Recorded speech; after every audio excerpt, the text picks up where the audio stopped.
Hello, I'm Timothy Flood. I'm running for Belmont School Committee. I am currently the co-chair of the Belmont Special Education Parent Advisory Council, and I'm also part of the Belmont Age Friendly Advisory Council. I decided to run for the Belmont School Committee because I've been following the school committee for the last few years, and obviously my involvement with Belmont CPAC.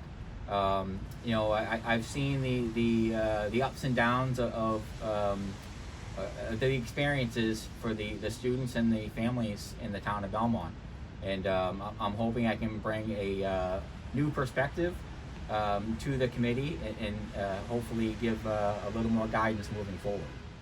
So one of the things that I think is unique for me is my military experience.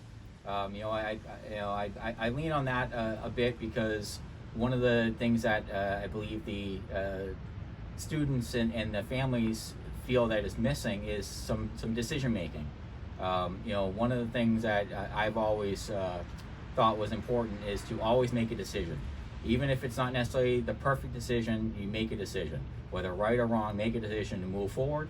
And then, once you've made that decision, if you need to make minor changes, throughout the next few months, you do that. But at least you have something to build on. If you don't make a decision, then you're not going to be able to move forward. Special education is obviously a special topic to me.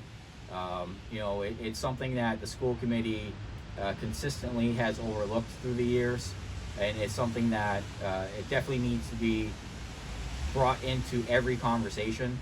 Because when you're looking at special education, it actually ties into the equity of all your educating in Belmont.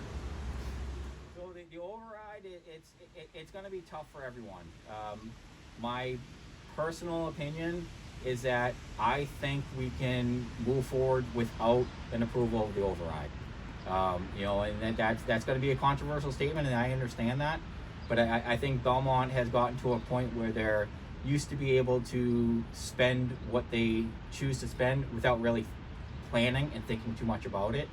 I think my personal opinion is we need to not have the override go through and then have the town actually take the time to figure out what they can cut in a better, and more importantly, spend more wisely. It's unless they're spending wisely and you don't put them in a position to force them to spend wisely, they're not going to. Getting kids back to school, I've for the most part been of the opinion that we could have had the kids in school the majority of the time throughout the last year. I understand the different positions with the scientific community and so on, but one of the things that I've thought about through the last year is having the students. The primary issue of having students in the classroom appeared to be the concern for the teachers themselves, which I understand that. So, I like to think outside the box a little bit. Why not have the students in the classroom and maybe the teacher themselves is the one that's actually on remote, instead of having all the students on remote and the teacher on remote separately. That's a unique thought process. But it's definitely the outside the box thinking I think I bring to the table here.